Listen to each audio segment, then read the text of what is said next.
Welcome to Creepypasta Theater, a show where we explore the strange world of creepypasta. Join us as we hear tales best left untold, travel roads best left unexplored, and see sights best left unseen. Today's story, The Door to Limbo. Author unknown. This story can be found on creepypasta.wikia.com and is protected by Creative Commons license. This is a story quite unexplainable that occurred to me some time ago. I somehow found myself in a place. I'll just call it Limbo for simplicity. This place is somewhere beyond the normal world and the world of humanity's dreams. I think this world is somehow layered on top of both, which is really unbelievable.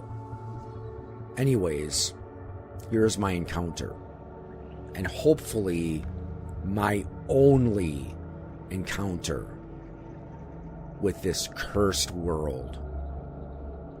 It's 8:55 and raining furiously outside. The rain makes gentle pitter-patter sounds on the roof of my house. I decide to stay indoors for the time being since I don't want to get soaked. I look for board games to keep me busy, to pass the time, and head for the hall closet where I keep the games. Opening it, I find out that the board games I usually keep there are now missing, which was ludicrous. I know with certainty that I didn't move any of the games the last time I opened the closet.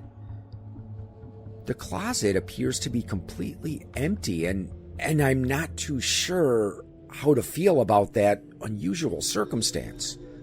I close the door and decide to observe the rain.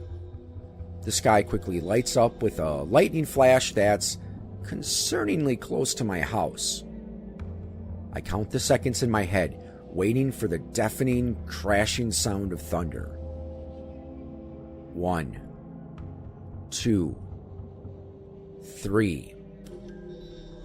By the time I've counted to 10 and think that maybe there isn't going to be any sound of thunder, a loud crashing sound coming from not only outside but everywhere jolts my senses alert like an electric shock. Time seemingly stops when the sound finally ceases as I hear obnoxious ringing in my ears from the aftermath of the intrusive sound. The world stands still as I hear absolutely nothing except the faint ringing. The white of the lightning had disappeared and the night sky was fading into an increasingly darker darkness, all the way until a single glittering star remained.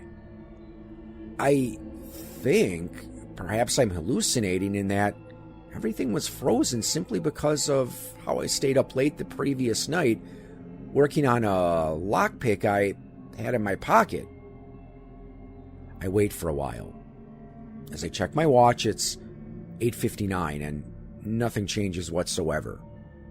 The world remains impossibly silent and still, the single star making me shudder slightly because it reminds me of how I was like the star in a house that was locked in by this odd darkness. After that moment, I don't recall entirely why, but a deep instinctual feeling tells me to check the now empty closet that used to hold board games. I also got this subtle feeling that there was maybe something in that closet I didn't wish to encounter. I headed to the closet and the door, and I noticed it changed entirely. I think I'm dreaming as the door I see before me is extremely out of place. The usual wooden door with the doorknob is gone. It's replaced by a pitch black door with tiny speckled white dots scattered across it that almost glowed similarly to stars in a galaxy that's not our own. I placed my hand on the frigidly cold doorknob, opened the strange door, and I met with the darkest black I have ever seen. It gives me chills as I gaze into its depths. I try to close the door, struck by a sudden fear of this consuming darkness, but the door's hinges are now helplessly stuck. I wasn't sure why, but something tells me that I need to get as far away from this door as quickly as possible. I try to leave, but every door in my house is now locked. The single lonesome star in the sky is now completely gone. I go back to the cursed door and try to close it again, but the darkness flows out of it like ink. Everything I see after is that blackest black anywhere. I must have gone unconscious for a while, because when I awake, I see nothing. I blink, confused, and nothing changes. For a brief couple of seconds, I hear an excruciatingly loud sound that's a cross between static and an otherworldly hum. Seeing a speckle of light in the distance, I dash towards it and gaze into it. I briefly see a kid who's laughing and playing at a playground before the light fades into dark nothingness that I'm in. I try to talk, but for some reason, I can't. It's the oddest thing. My senses feel somewhat numb as I hear dark whispers echo ominously around me. I frantically look for an exit as I feel I am being watched by something. Finally, I see that I'm not alone. A stranger is in the distance wearing something a doctor would wear. She looks around, frightened, in the distance. I go over to her, waving. Her eyes light up for a brief second, and she has an extremely frightened expression. Dark hands that are hard to see due to the blackness of the landscape appear around her waist and start dragging her away as she screams, and distraught gestures are deathly silent. Her blue eyes lose the sheen that gives her life, and the creature attacking her consumes everything that she is. It disturbs me down to the deepest fiber of my being. Witnessing such a horrifying sight, nobody deserves to die like that, and I run from the place where the woman perished, not wishing to meet the same fate as I hear my footfalls echo across the strange surface of this world. I turn around briefly, and I see a figure darker than the world following me, and realize those footfalls I heard were not my own.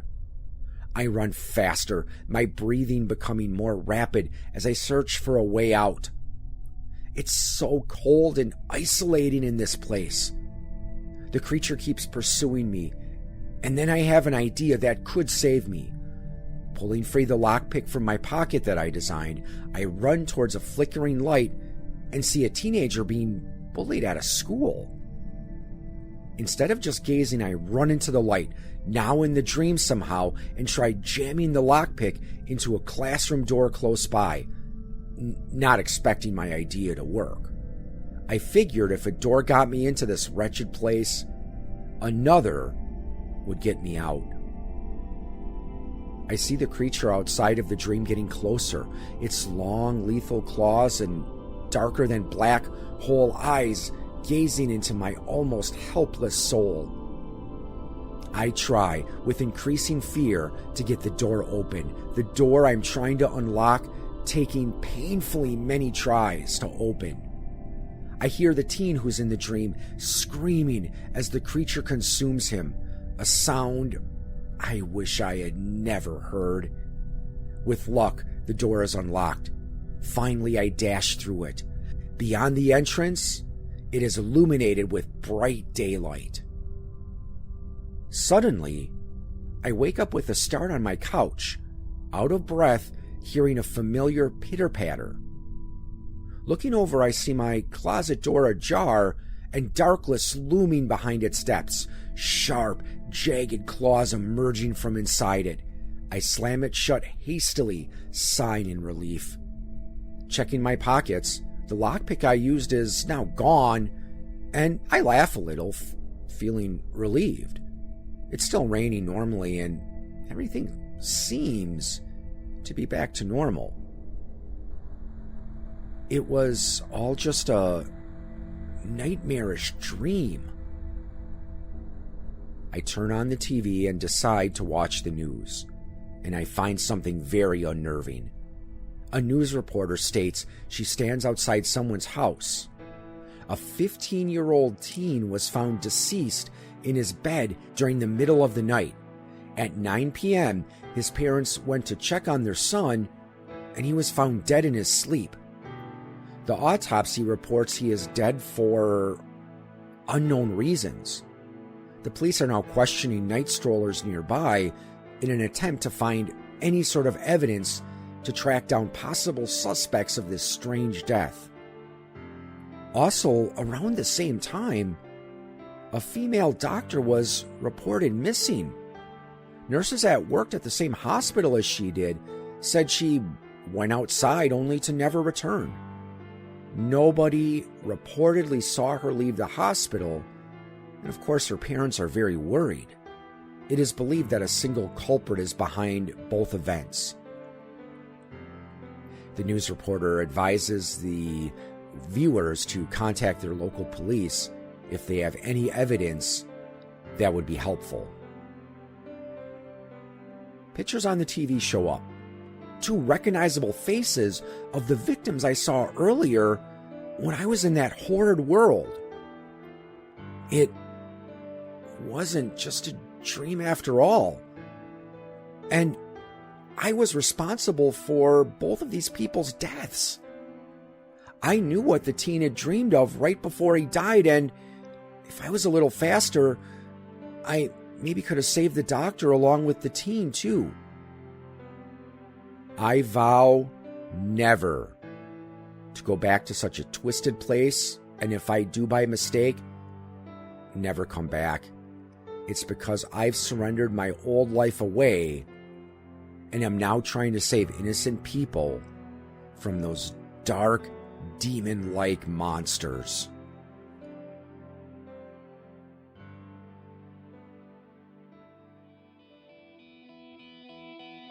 You have been listening to a presentation of Point of Insanity Game Studio. Visit us on the web at poigamestudio.com. Follow us on Twitter at poigamestudio. Look us up on Facebook and email us at poigamestudio@gmail.com.